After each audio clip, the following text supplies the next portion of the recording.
नमस्कार, live cities के विशेष कार्यक्रम सुबह की चाय में आपका स्वागत है। इस वीडियो में हम उन तमाम खबरों की चर्चा करेंगे जो आज पूरे दिन सुर्खियों में रहने वाली है। मंगलवार का दिन है और ऐसे में कल ही बीजेपी की बम्पर जीत हुई है, उसके बारे में भी हम आपको चर्चा करेंगे कि कैसे बंगाल में कमल खिला है, किस तरीके से नितिन नवीन कल देर शाम लाइव आए और देश की जनता को, बंगाल की जनता को संबोधित किया। वो तमाम तस्वीर तो आपने देखी है, लेकिन उसके बारे में हम इस वीडियो में चर्चा करेंगे। इसके अलावे ओसामा साहब के घर पे रेड पड़ी है।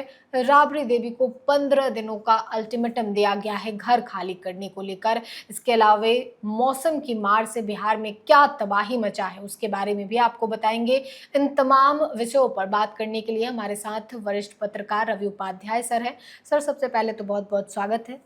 सर, आज मंगलवार का दिन है, 5 मई डेट है और ऐसे में पटना का गांधी मैदान एक बार फिर जो है वो शपथ को लेकर जो है वो तैयार होने को तैयार है। देखिए, निश्चित रूप से आप एक बात समझ लीजिए कि पटना के ऐतिहासिक गांधी मैदान में सम्राट चौधरी कैबिनेट का एक्सपेंशन होने की तैयारी है और इसके लिए मुकम्मल तौर पर गांधी मैदान जो हिस्टोरिकल प्लेस है, पटना का हार्ट ऑफ द सिटी में है, उसमें तैयारी हो रही है। प्रशासन की ओर से तमाम दे दिया गया है व्यवस्था करने के लिए और व्यवस्था होती हुई दिखाई भी पड़ रही है। हालांकि अभी जो है सो जो प्रचंड जीत मिली है पश्चिम बंगाल में भारतीय जनता पार्टी को, पहले देखिए लंबे समय से आपको यह सपना था भारतीय जनता पार्टी का कि बिहार में और बंगाल में उसका अपना मुख्यमंत्री हो।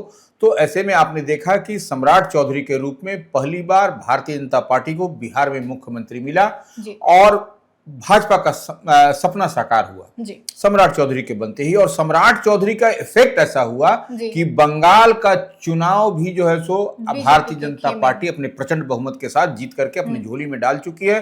और अब जो है सो ममता बनर्जी की टीएमसी की सरकार नहीं है, वहां पर अब भारतीय जनता पार्टी की सरकार बनेगी। पूरी तैयारी हो गई है और आपने देखा भी किस तरीके से आपको बंगाल के चुनाव में जो अमित शाह कह लीजिए, नरेंद्र मोदी कह लीजिए और तो और, लेकिन एक सबसे बड़ी बात है कि इस बार बिहार से भारतीय जनता पार्टी के राष्ट्रीय अध्यक्ष नितिन नवीन बने हैं। तो कहीं ना कहीं यह भी दिखाई पड़ रहा है, भद्रोलोक की बात होती है, माने कि आपको उससे आप समझ सकते हैं कि क्या कुछ स्थिति बिहार आपको बंगाल में दिखाई पड़ी। भद्रोलोक का मतलब कि आप देख लीजिए जो अपर कास्ट का है और देखिए वहां पर जो पोलराइजेशन की बात हो रही थी, निश्चित रूप से इस बार के विधानसभा चुनाव में पश्चिम बंगाल में पोलराइजेशन हुआ और स्पष्ट रूप से मत आपको दिखाई पड़ रहा है कि ममता बनर्जी टीएमसी की जो सरकार थी वहां पर वह उखड़ गई।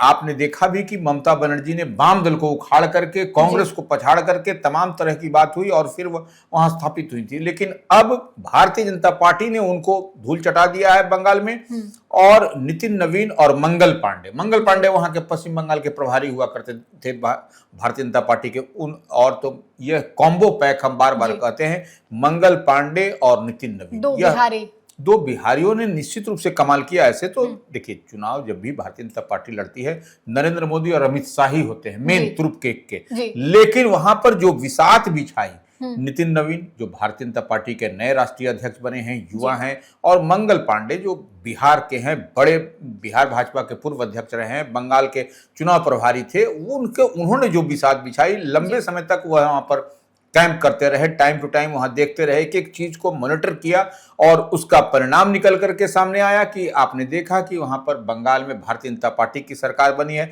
हालांकि देखिए, बंगाल, असम और पांडिचेरी में बीजेपी की बम्पर जीत हुई है।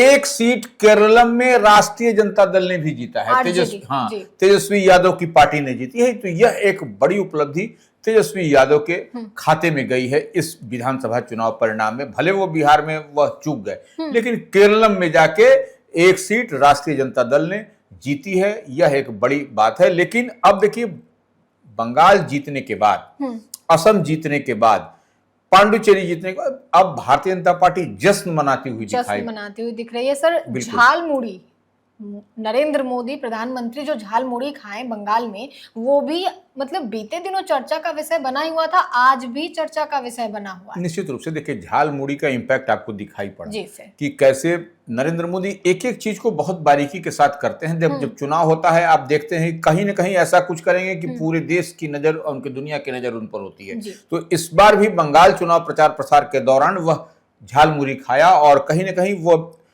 आपको जो माटी मानुष की बात होती थी वो ममता बनर्जी वो उसमें पिछड़ती हुई दिखाई पड़ी और तमाम तरीके से मुकम्मल तौर पर भारतीय जनता पार्टी ने वहां पर स्ट्राइक किया और स्ट्राइक का नतीजा आपको दिखाई पड़ा। भारतीय जनता पार्टी प्रचंड बहुमत के साथ वहां सरकार बनाएगी और अपने बलबूते सरकार बनेगी। ये सबसे बड़ी बात। वहां किसी से गठबंधन की जरूरत नहीं, किसी से कोई गठबंधन कोई अलायंस नहीं, अपने बलबूते भारतीय जनता पार्टी की आपको बंगाल में सरकार बनेगी। अब देखिए वहां पर पूरे तरीके से जान लीजिए अब बंगाल में अब जो होगा विकास होगा। जी सर। वो डबल इंजन की सरकार होगी, केंद्र में भी होगी और बंगाल में भी होगी, तो निश्चित रूप से वहां पर विकास की नई गाथा अब लिखी जाएगी। जी, तो बंगाल में कमल खिल चुका है, असम में भी बीजेपी की सरकार आ गई है, पुडुचेरी में भी आ गई है। इसके अलावा हम अब बिहार की बात करते हैं। सीएम सम्राट चौधरी एक्शन मोड में तो हैं ही, लेकिन सर भागलपुर में विक्रमशिला पुल जो कि 2001 में उसका उद्घाटन हुआ था, उसका एक हिस्सा आज मतलब कल देर रात गंगा में समा गया, जिसके बाद एक्शन भी हुआ है। निश्चित रूप से देखिए यह एक कनेक्ट करता था विक्रमशिला पुल, तो कहीं से भी आप जाइए तो विक्रमशिला पुल होकर के ही जाने के लिए तो वो जो पुल का कहीं ना कहीं गिरना, पुल का धंसना, पुल का ये होना, लचकना, ये कहीं सरकार पर ये सवाल है। और निश्चित रूप से सम्राट चौधरी एक्शन के लिए जाने जाते हैं। उसने कार्यपालक अभियंता एग्जीक्यूटिव इंजीनियर को निलंबित कर दिया है, सस्पेंड कर दिया है। तो अब देखिए आने वाले समय में फिर किस पर गाज गिरती है, कैसे यह जो इतना बड़ा पुल बना कहाँ पर इसमें लूप होल रह गया, यह अभी जांच का विषय है। और निश्चित रूप से अभियंता जो है सो इस विभाग के उसकी जांच करेंगे और जांच के बाद देखिएगा कि और भी आपको जैसे जैसे रिपोर्ट आएगी वैसे वैसे कार्रवाई आगे बढ़ती कंपनी पे भी कार्रवाई हो सकती है आने वाले दिनों में। सीएम सम्राट चौधरी ने बैठक भी की। इसके अलावा सर बात कर लेते हैं राबड़ी देवी की, बिहार की पूर्व मुख्यमंत्री रही हैं। उनको अल्टीमेटम दे दिया गया है कि आप 15 दिन के भीतर आवास खाली करें। देखिए अल्टीमेटम देने की बात नहीं, इसको ऐसे समझना पड़ेगा कि यह जो आपको 10 सर्कुलर रोड का जो आवास था जी वो राबड़ी देवी के नाम से था। नेता बिहार विधान परिषद में नेता प्रतिपक्ष हैं, लगभग 20 वर्षों से उनका उसमें है। जब से वह एक अणे मार्ग, जब से उनका मुख्यमंत्री आवास छूटा था, उसी आवास में वह उन लोगों का 10 सर्कुलर रोड ही उनका पता और ठिकाना हुआ करता था। सरकारी आवास as a leader of opposition Bihar Vidhan Parishad. जी सर। तो बिहार की पहली महिला मुख्यमंत्री हैं राबड़ी देवी, उनको वह आवास मिला था। निश्चित रूप से भवन निर्माण विभाग की ओर से उनको दिया गया है, 15 दिन का अल्टीमेटम दिया गया है। देखिए अब सरकार का मन और मिजाज बदल गया है, इतनी बात मान लीजिए। अब जैसे पहले नीतीश कुमार थे तो उस समय भी उनको मिला था, लेकिन नीतीश कुमार फ्लेक्सिबल और वो अब देखिए सम्राट चौधरी का कार्यकाल है। सम्राट चौधरी भारतीय जनता पार्टी के मुख्यमंत्री हैं बिहार में, तो ऐसे में निश्चित रूप से वह फ्लेक्सिबिलिटी आपको नहीं दिखाई पड़ेगी और इसी लिहाज से आपको 15 दिन का समय दिया गया है वो खाली करने के लिए और 15 दिन के अंदर आपको दरमियान दिखाई पड़ेगा और उनका जो नया पता ठिकाना होगा 39 हार्डिंग रोड का समय दिया गया है। और जो 20 वर्ष से मुकम्मल तौर पर राबड़ी देवी, लालू प्रसाद यादव, तेजस्वी यादव नेता प्रतिपक्ष उसमें रहते थे, तो उस जगह से जुड़ाव भी होता है। कोई भी आदमी लंबे समय तक कहीं रहता है। अब नीतीश कुमार ही जैसे एक अणे मार्ग में लंबे समय तक 20 वर्षों तक वहां थे, तो इस बात को समझिए कि वहां एक एक ईंट, पत्थर, पेड़, पौधा सब उनसे परिचित था। तो इतनी बात मान के चलिए कि वो होगा। लेकिन एक बात है कि इसको ऐसे भी हम लोग देख सकते हैं कि देखिए मुख्यमंत्री के लिए एक अणे मार्ग करणांकित है, राज्यपाल के लिए राज्य भवन करणांकित है, डिप्टी सीएम के लिए अलग से करणांकित है मकान, विधानसभा के सभा जो अध्यक्ष हैं उनके लिए अलग से करणांकित है मकान, आपको बिहार विधान परिषद के जो सभापति हैं उनके लिए अलग करणांकित है मकान और अन्य मंत्रियों के लिए अलग अलग ईयर मार्क है, करणांकित मकान है। तो सबको जो एलोकेटेड है उसी में रहना पड़ेगा, इधर उधर नहीं रहना पड़ेगा। ऐसे में कई लोगों को नोटिस भी सर्व किया गया है जो पूर्व विधायक रह रहे थे इधर उधर, उनको भी कहा गया है खाली करने के लिए। तो यह निश्चित रूप से एक्शन मोड में सम्राट की सरकार दिखाई पड़ रही है। भवन निर्माण विभाग से ये नोटिस जारी किया गया है। इसके अलावा सर बात कर लेते हैं, उसामा साहब की पहली बार विधायक बने हैं और अब पुलिस की दबिश उन पे पड़ी है। नहीं देखिए वो निश्चित रूप से कोई मामला था जो जमीन से संबंधित है, कुछ वो लगता है जो प्रथम दृष्टया हम लोग को जानकारी मिल रही है, तो वो निश्चित रूप से आपको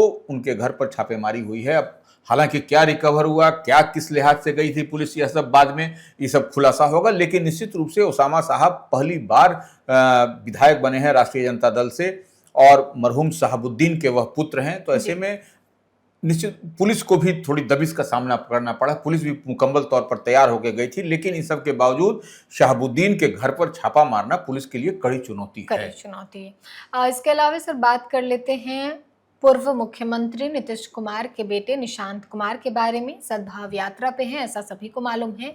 यात्रा में क्या कुछ चल रहा है सर, उस पे बताइए। देखिए, निश्चित रूप से निशांत कुमार बिहार में एक युवा और तेज तर्रार वो हैं, लेकिन जो खबरें जो और तस्वीर जो छन करके आई है वह कहीं दिखाई सटीक नहीं पड़ रहा था। इसलिए नहीं पड़ा था कि उनकी सभा में कौन से लोग तैयारी कर रहे थे, कौन से लोग तैयारी करवा रहे थे, कि वो कुर्सी भी सभा के अंदर जो तस्वीर आई है वह भरी हुई नहीं थी, उस कुर्सियां भी कई खाली पड़ी हुई थी। तो ये समझने और सोचने वाली बात है कि आप निशांत को बिहार का भविष्य बता रहे हैं, पार्टी उनको कहां लेकर के जा रही है, और नीतीश कुमार का डीएनए है उनमें, नीतीश कुमार की लेगेसी है, नीतीश कुमार के पुत्र हैं। तो इतनी बात मान के चलिए कि कहां पर यह झोल-झाल हो रहा है कि यह कुछ समझ में नहीं आ रहा है।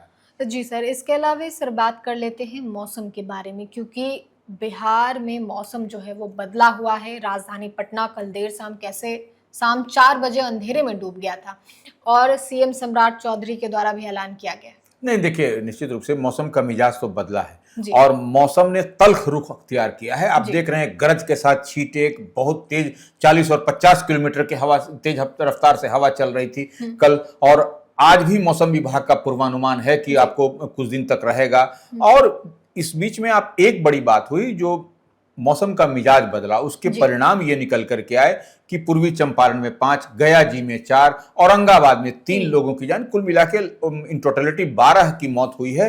तो ये निश्चित रूप से दुखद है, और आपदा प्रबंधन विभाग की ओर से कह लीजिए या मुख्यमंत्री की ओर से सबके लिए जो है सो राहत की राशि दी गई है, 4-4 लाख रुपए की राशि दी गई है। तो निश्चित रूप से इन दिनों मौसम का मिजाज जब बदले तो आपको सतर्क रहना है, सड़क पर नहीं चलना है, और बिजली के खंभे, बड़े बड़े वृक्ष के नीचे नहीं रहना है। तो ऐसे में लाइव सिटीज भी आपसे अपील करता है कि खराब मौसम के वक्त ज्यादा कोशिश करें कि अपने घरों में ही रहे, क्योंकि खराब मौसम की चपेट में आने से कई लोगों की जिंदगियां चली जाती है। बीते दिन की जो आसमान से आफत गिरी उसमें करीब 12 लोगों की जान चली गई। मुख्यमंत्री के द्वारा आपदा प्रबंधन विभाग की ओर से 4 लाख रुपए देने का ऐलान किया गया।